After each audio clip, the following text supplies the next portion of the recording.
Hello everyone and welcome to this module.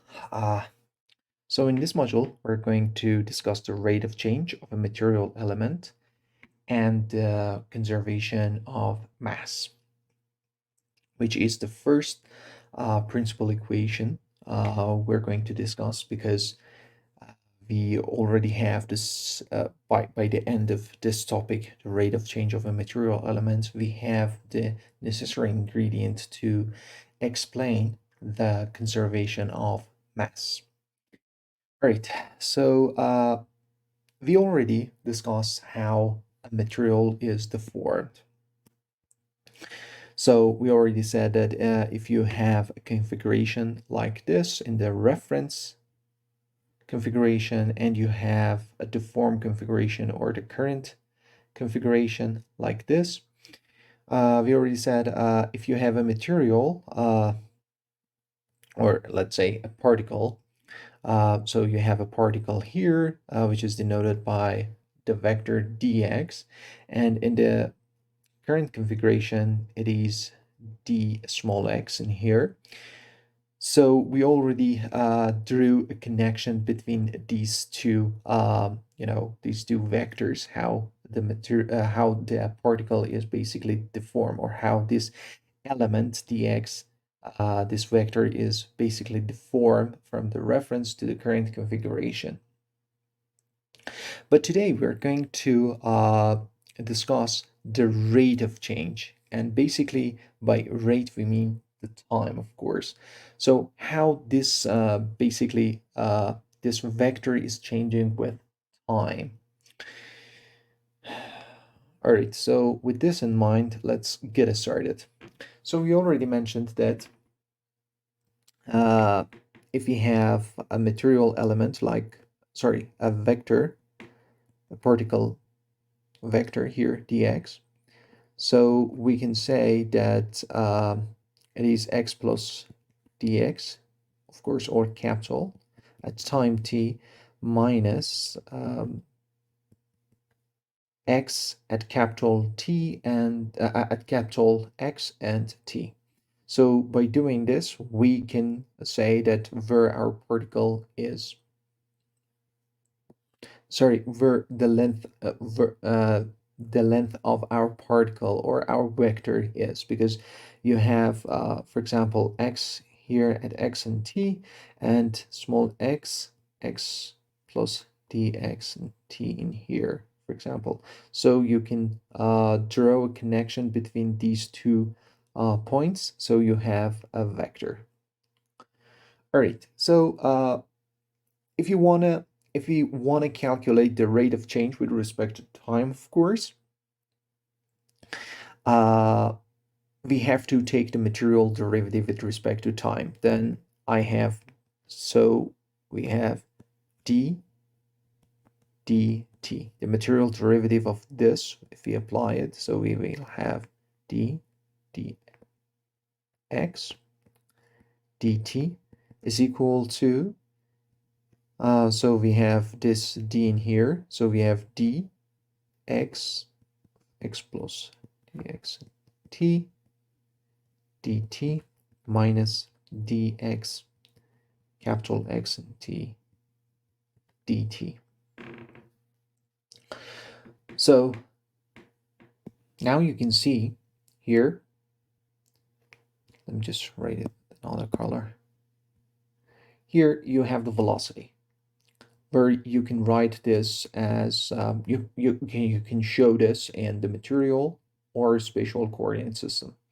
So you can have this as v bar capital X and T, which is our material coordinate representation, or you can use the spatial coordinate system with tilde, small x and t. And if I'm not putting tilde or hat, I just write the capital or small x, and you know that you are in material coordinate and you are in spatial coordinate. So by knowing this,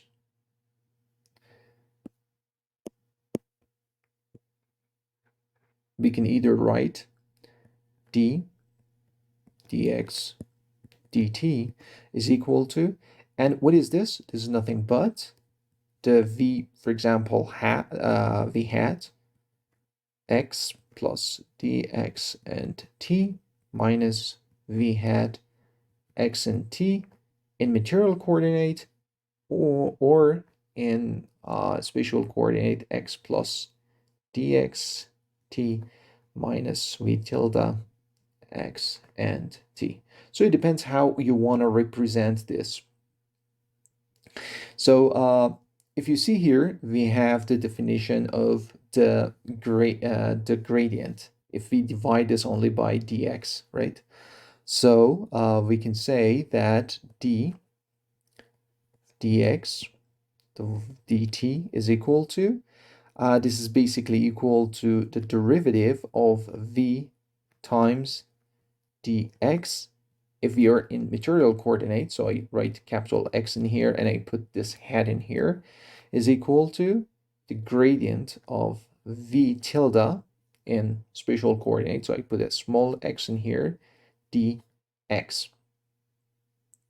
So now you'll be able to calculate the rate of change of the material element, this dx. So this is their material element with respect to time. So this is the rate, is equal to this equation here.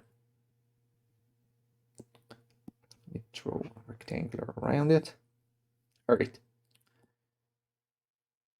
So the book actually preferred the spatial coordinate because it can be better, understood. Because when you're in reference coordinate, basically everything is somehow frozen. But if you have the spatial coordinate, you will see that your vector dx is basically stretching or it is contracting, for example. It is either rotating.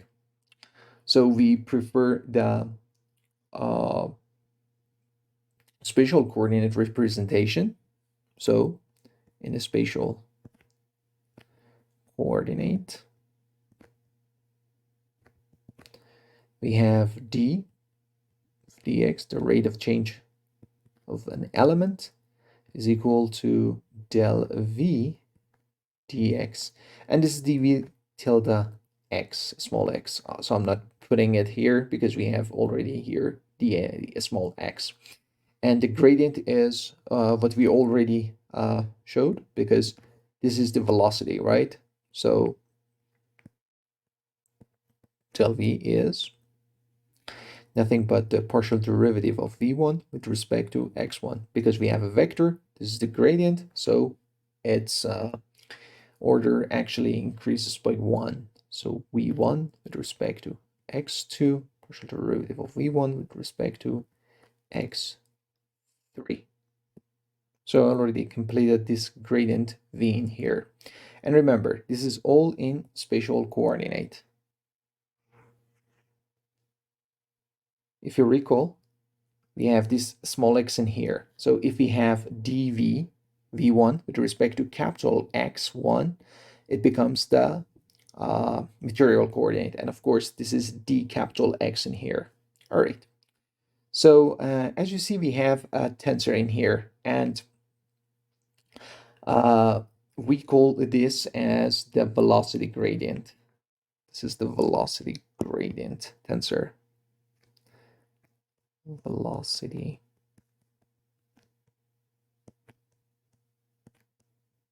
gradient. So if you recall from previous module, we had del u, and this del u actually had two parts, symmetric and asymmetric part. It was e plus omega. E was the infinitesimal strain tensor, which was basically the symmetric part of del u, the displacement gradient, and we had omega, capital omega, which was the asymmetric part of the del u tensor.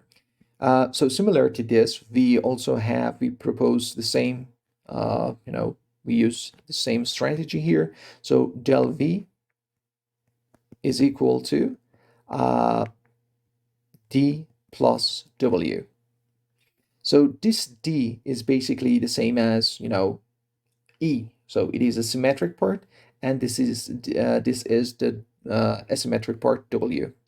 So we call this basically this is the rate of deformation, or maybe here, rate of deformation tensor, and it is the symmetric part. So maybe it's better to write it like d. So we have del v plus del v transpose divided by 2. And we also have here this w, which is the tensor, the spin tensor, which is the symmetric part. So w is equal to half del v minus del v transpose divided by 2.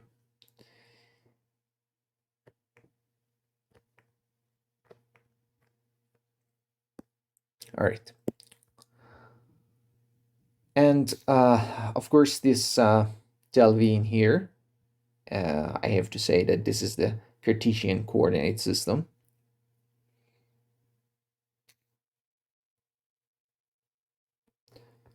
So this is Cartesian coordinate. But this is the overall, the general kind of equation. So if you're in spherical or cylindrical coordinate system, you can fill in del v accordingly. All right. So now let's get to the geometrical representation of, it's better to say, the interpretation of d and w. So let's see how they, what they represent. So interpretation or representation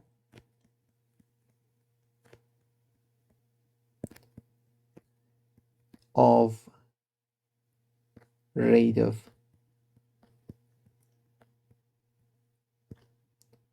deformation tensor d. Let's see what it represents. So basically, we already mentioned that we have dx. We can write this vector as dsn, right? So this is a vector. So you have a curve like this. So it has a value like, it has a dimension like ds, and it also has a unit vector which is perpendicular to it. So we can write this as dx equal to dsn.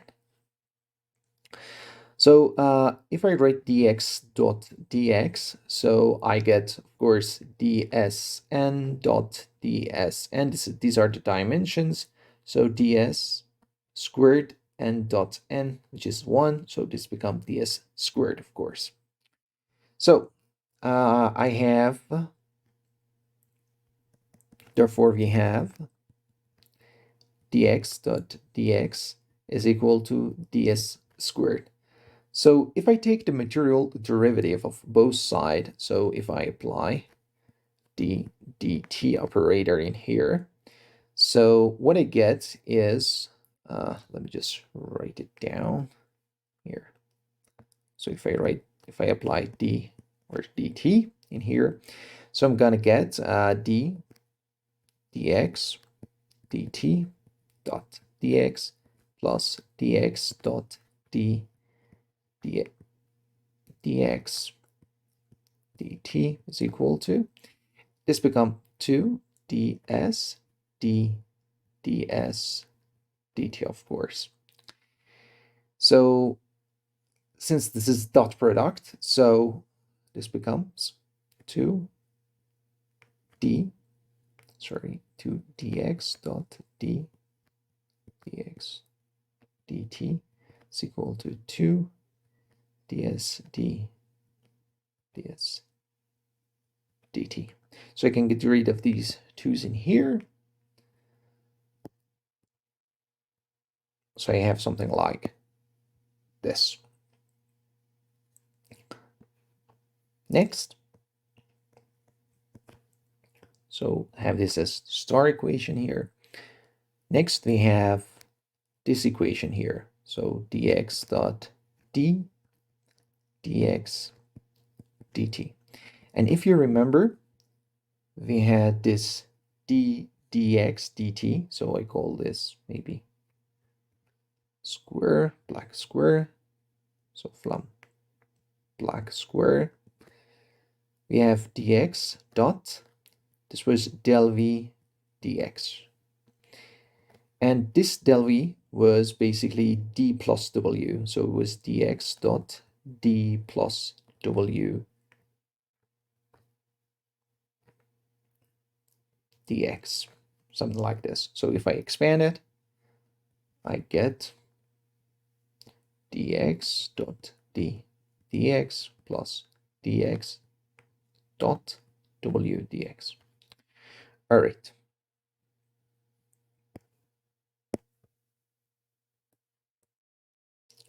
So this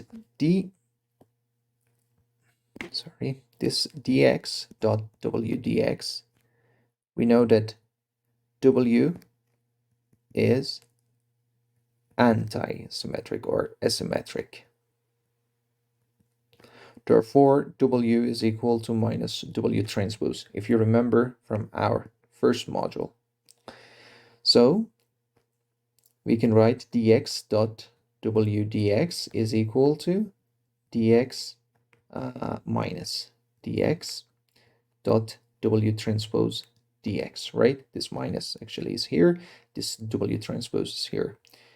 So I can move everything to one side, dx dot W dx plus dx dot W transpose dx is equal to 0. So if I factor out dx dot W plus W transpose dx is equal to 0. And see here, W is equal to minus W transpose, or basically this is 0. So we can say that we can get rid of this term in here. Therefore, this is equal to dx d dot d dx. So this equation here, so from star, we have d s d ds dt is equal to dx dot d dx. And we also know that dx is equal to dsn. So we have ds d ds dt is equal to, so I'm not going to write everything in here because we know that this is dsn dot d dsn. So ds is just, they come out. So we have ds squared n dot dn. And this ds actually gets canceled with this one. So we have 1 over ds in here, and we have n dot dn in here. Oops.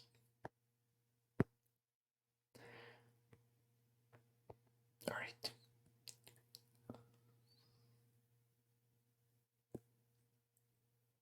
So now you can see that this n dot dn, so for example, 1, so if you have E1, 1, 0, 0 dot this, let's say D, 1, 0, 1, 0, what it represents? It is basically the rate of extension similar to the rate of, similar to the elongation in E. If you remember, it was the rate of, it was the elongation. This is the rate of elongation, or rate of extension, as the book also said. The rate of extension here for an element which is in this direction, which is in E1 direction. So D11 is the rate of elongation or extension, as the book said, of an element in E1 direction.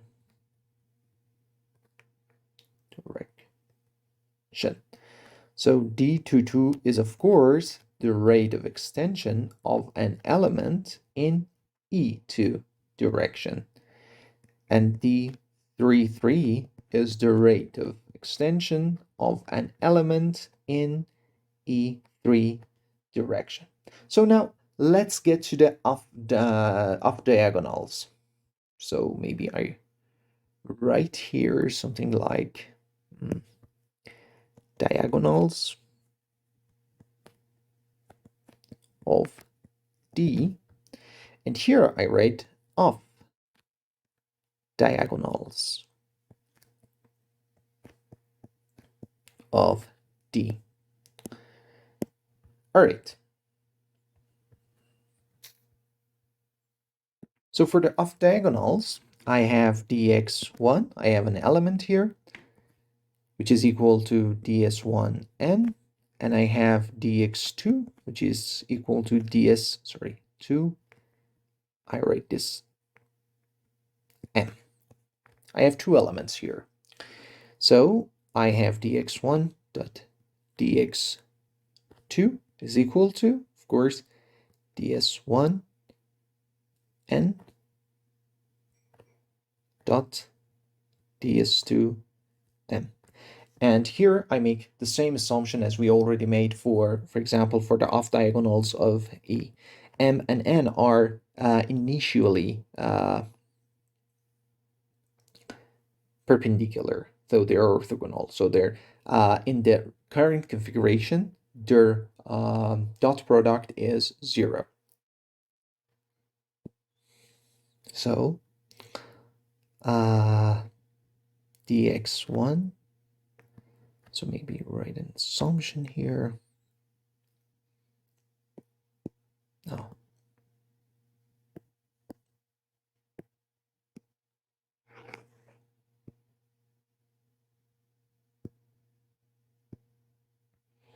So assumption dx1 and dx2 are initially orthogonal. All right, so this means that their dot product in the reference configuration is 0. So with this in mind, we have this equation in here. So then we apply the material derivative on both sides. Then I have dx1 dt dot dx2 plus dx1 dot dx2 dt is equal to d dt. So I'm going to sort this ds1, ds2, n dot m. All right. So now, here we know that d dx dt is basically equal to del v dx, right? So this is del v1 del v dx1 dot dx2 plus dx1 dot del v dx2 is equal to, I write this as the right hand side, is equal to the right hand side. So next I'm going to sort this, because I can write this as d x1, because we already said that if you have, for example, TA, it is equal to a T transpose. So it is dx1 del V transpose dot dx2 plus dx1 dot del V dx2 is equal to the right hand side. Next, I'm going to factor out this. So I have, this becomes dot del V transpose, because this wouldn't be possible. So I have dx dot del V transpose plus del V dot dx squared, dx2, this is not a squared. Next, this is nothing but d, right? So it is 2d. So I have 2 dx1 dot d dx2 is equal to, now the right hand side, right? The right hand side is this. So if I take the derivative, I'm gonna have this d dt ds1 ds2 and dot m. So before taking the derivative, I would like to open this. So this is basically n m their cosine, right? So this is the 1 and this is 1, because we know that they are all unit vectors, right? So this reduces to cosine theta. So I'm going to have 2 dx1 d dx2 is equal to d dt of ds1 ds2. And remember, this is cosine theta, and there are n and m in the current configuration, not in the reference configuration. If they were in the reference configuration, their dot product was 0, and this side was basically 0. But this is not the case, because we are in the current configuration. We are writing everything in current configuration. Therefore, their angle is theta. So I have cosine theta. So I expand this to x1 dot d dx2 is equal to, so d ds1 dt ds2 cosine theta plus ds1 d ds2 dt cosine theta plus ds1 ds2 and this d cosine theta dt. So what is this? This is minus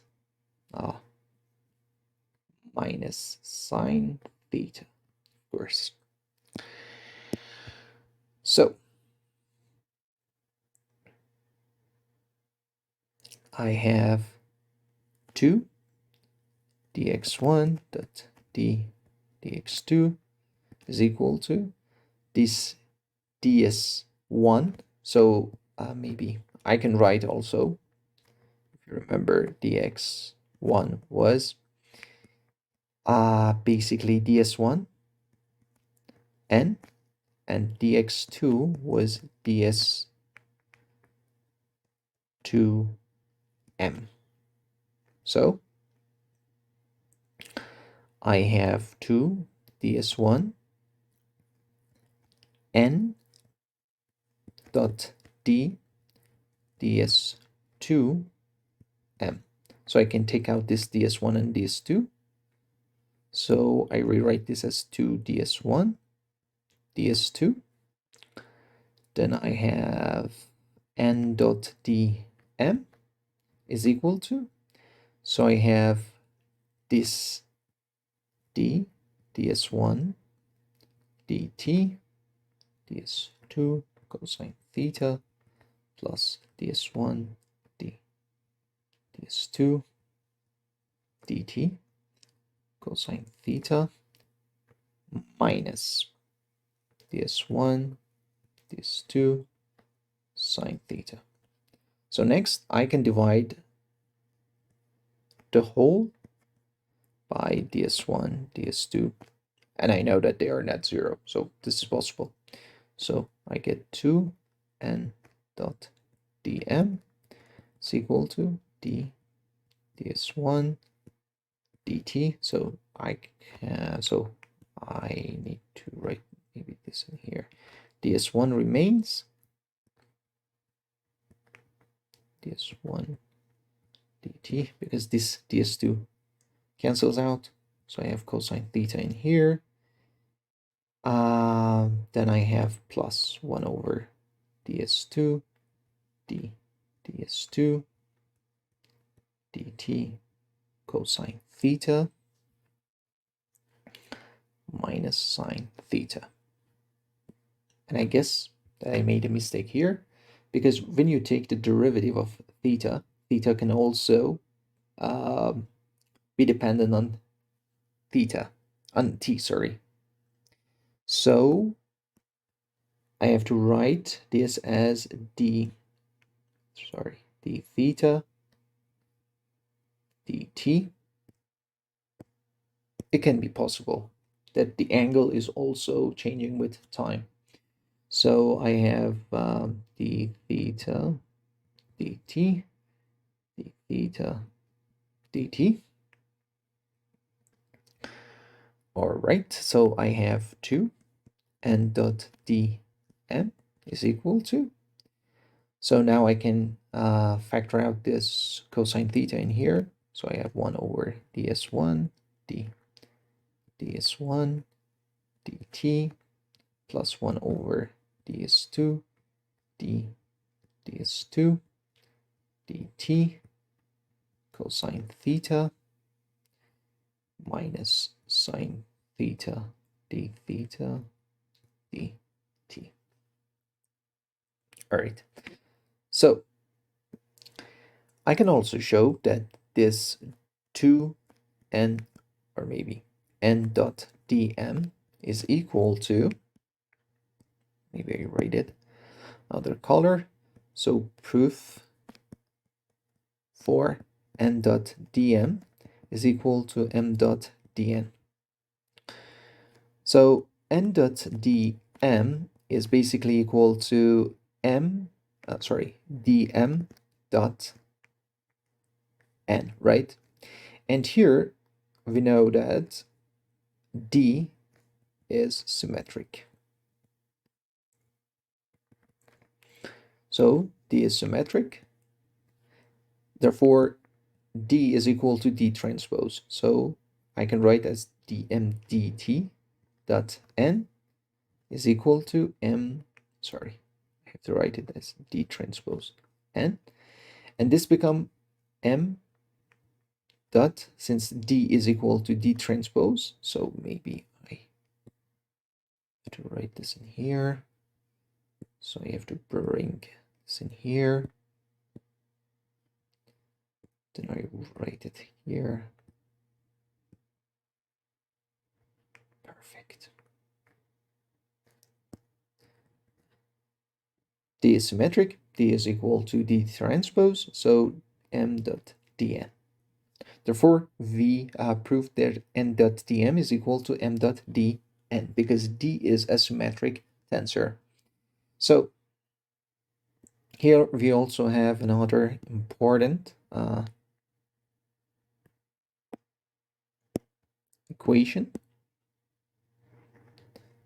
which basically gives us the idea of the rate of change of the rate of the, which gives us a representation of the off diagonals elements of d, the rate of deformation tensor.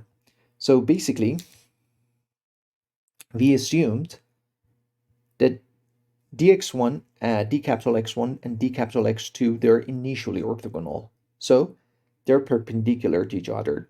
Their first angle, their initial angle is half pi. So whatever we're doing here, we basically are calculating any decrease in angle, like the off diagonals of E, which was the decrease in angle. So here we have the rate of decrease in angle from half pi, because they were initially perpendicular. So D11, 2 D12 is the rate of decreasing angle, decrease of angle, remember, from half pi. We assume that they're initially perpendicular, of two elements in E1 and E2 directions. Therefore, 2D13 is the rate of decrease of angle from half pi of two elements in E1 and E3 directions. And 2D23 is the rate of decrease of angle from half pi of two elements in E2 and E3 directions. All right, so now we found all the elements of the presentation or the interpretation of all the elements of D. So if you remember, like E, the infinitesimal strain tensor, we have these diagonal elements, or the diagonals and off diagonals. And since it was a symmetric tensor, as well as its all values are real, therefore it has three principal values and principal directions. So principal values and directions of tensor D.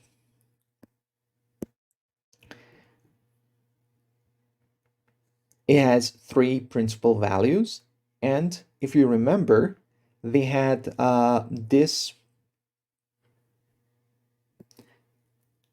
first invariant of the tensor D as D11 plus D tensor E, where it gave us the dilatation. It is the same in here. So we have the rate of dilatation, the rate of change of the volume here by the first invariant of tensor D. D33 is equal to 1 over dV, d of dV, dt, where V is volume. So it's not velocity, it's capital V. So if I write this again, 1 over dV, dV, dt is equal to divergence of the tensor, the summation of all the diagonals. So it is the partial derivative of Vi with respect to xi is equal to the divergence of small v, and I write v in here. So we have here v is the velocity. All right, so we call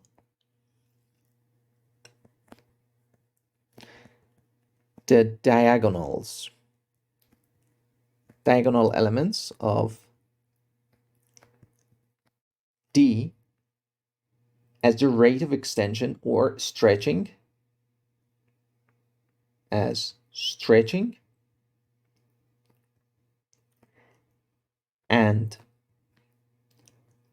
the off diagonals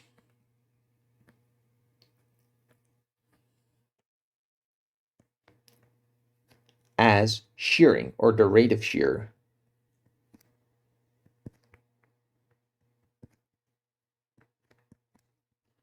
because they basically represents how an element from its initial configuration, it is, for example, changing due to shear.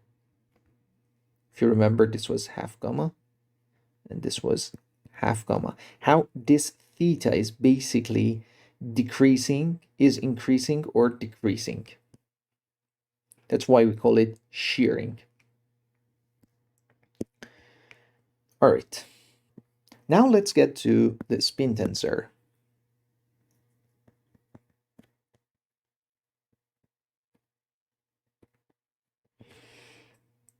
So basically, if you remember, W is an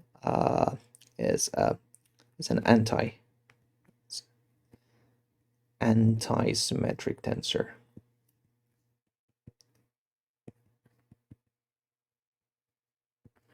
Therefore,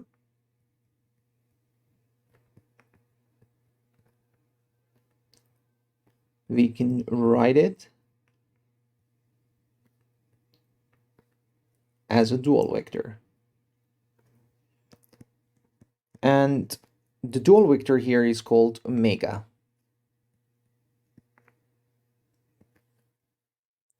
So the book said that WA is equal to omega cross A, if you remember. And this W is, you can write this, you can write this omega as, if we has 1, 2, 3, 2, 3, 1, 3, 1, 2, then this is minus W 2, 3, E1. Then we have 3, 1 plus W 3, 1, E2. Then we have this W 1, 2, E3. Perfect. So, with this in mind, W dx is equal to omega cross dx. And overall, we can write d of dx dt is equal to del v, the gradient of v dx, which is equal to d plus w dx, which is equal to d dx plus w dx is equal to d dx plus omega cross dx. This is also another important equation.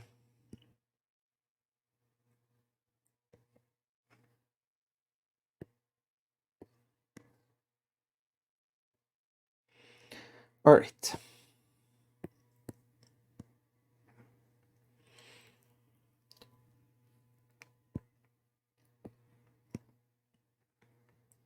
So there is one more important thing about this WD and this gradient vector in here.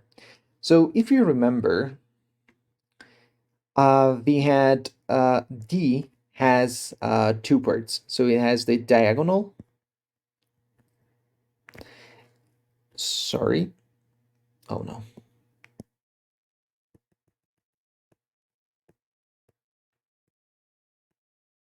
So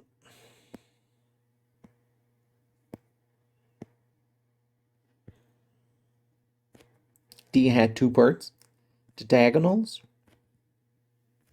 and off diagonals. So here we had stretching and here we had shearing. This was basically the rate of extension, and this was the rate of decrease in angle or rotation. Decrease in angle or rotation. And we had W, which was basically the spin tensor. So as you see here, we have D and W, where D both represents the extension and rotation, and D is only the spin tensor or rotation. So we can say that del V is a combination of both. So it has a contribution of both extension and rotation, where the rotation basically comes from D and W. Because the off diagonals of W, they represent rotation. So you cannot basically say that, okay, this part of del V is basically extension and this part is rotation. No. Unless you have D as something like D1, D2, and D3, and all the off diagonals are 0. Then you can say, okay, the D represents only extension, the rate of extension, and all the contribution from rotation comes from the spin tensor W. And this happens basically when the principal directions, or the eigenvectors are in the direction of the principal. They are in the they're basically in the material vectors. So initially, your eigenvectors, they coincide with the material vector. They are on top of each other. So the off diagonals are 0. So bear this in mind that you have here contribution of extension. This is contribution from rotation. And this is also a contribution from rotation. So remember that you cannot decouple these two, this rotation and extension. All right, let's get to the last topic in this module, which is the conservation of mass, or the principle of conservation of mass.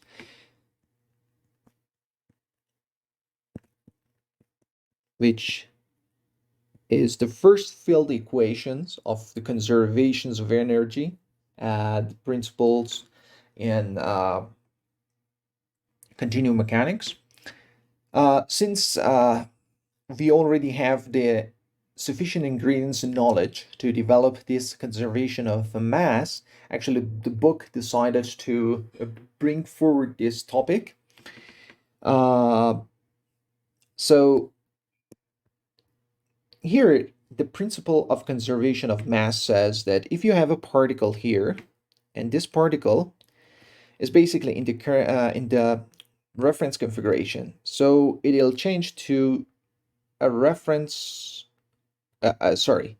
current configuration. Its volume and density may change, but its mass will remain constant. So these are not constant,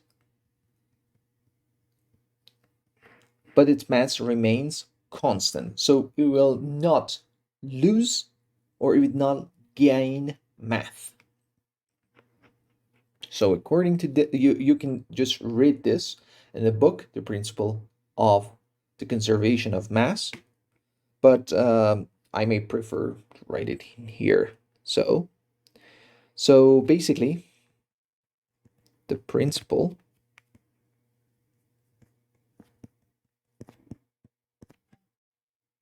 of conservation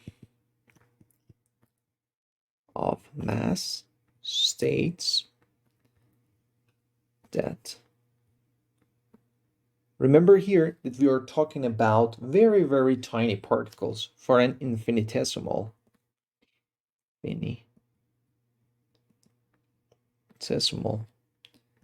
volume of particle,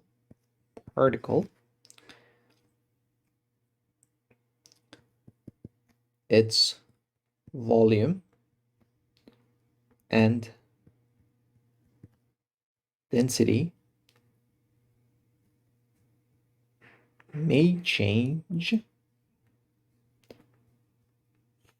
through its motion However, its mass remains constant. So it says that the mass d dt dm, sorry, d of dm, the mass dt remains constant. So if we take the derivative, so let me move from here. So we have dm is constant. Therefore, if I take the material derivative of this dm, it basically becomes 0. This dm is nothing but the multiplication of rho and dv, the density and the volume. So the product of the density and the volume is equal to 0. So if I take this and if I expand this, so I have d rho dt dv plus rho d dv dt is equal to 0. So if you remember from here, did I write it? Okay, it's here. So we have this as maybe black triangle. So 1 over dv dv dt is equal to the divergence of the velocity. So from black triangle, you have d rho dt dv plus rho. This is 1 over, so this was dv times the divergence of v is equal to 0. So dv, if I take this out, I have d rho dt plus rho del dot v, or divergence, is equal to 0. dv is not 0, so this is 0. Therefore, d rho dt plus rho del dot v is equal to 0. And this is the divergence, right? So this is the conservation of mass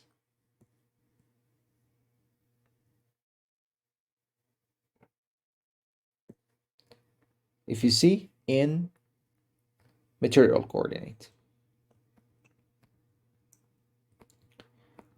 Mass in material coordinate.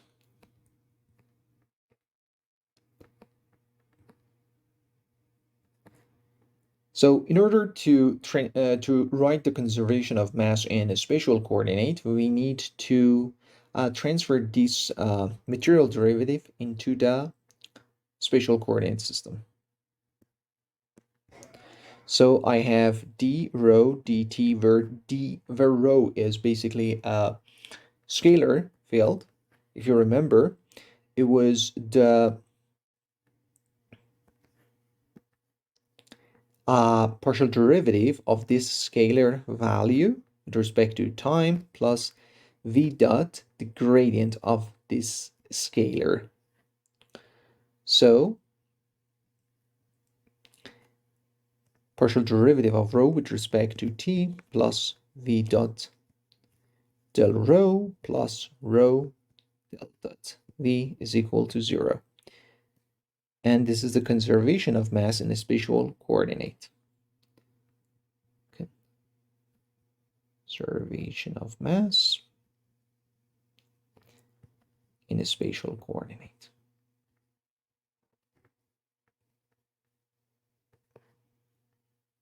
So if I expand this, if I expand this for the Cartesian coordinate system, you will see that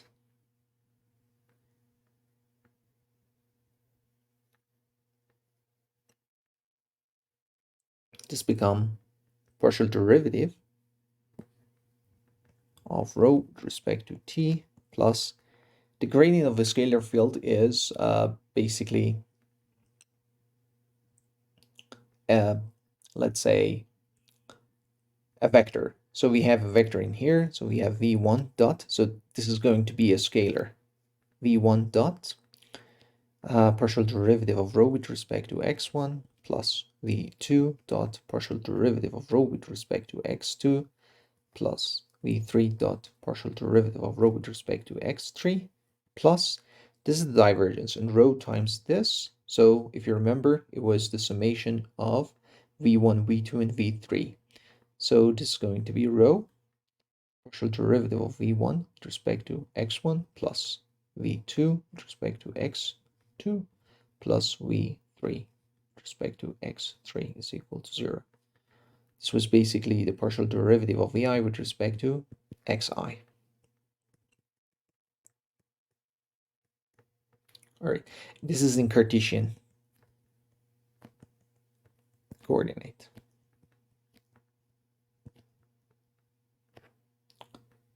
You can write, for example, del dot v. You have the gradient of a scalar field as well as divergence of a vector field in spherical and cylindrical coordinate system, and you can write their, their equations accordingly.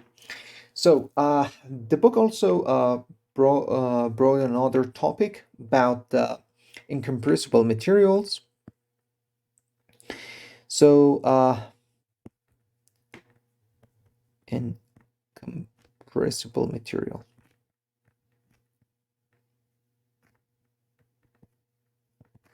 So basically, for an incompressible material, the divergence of V is equal to 0.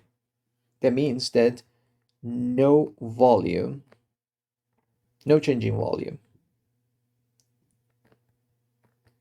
And we already know that the volume was equal to the divergence of V here. Divergence of V. So this is equal to 0. So you can simply write the divergence of V for Cartesian, cylindrical, or polar coordinate system, and you get their values. And this recaps this module 2.3, and we will continue our discussion on the compatibility equation for infinitesimal strain in the next topic.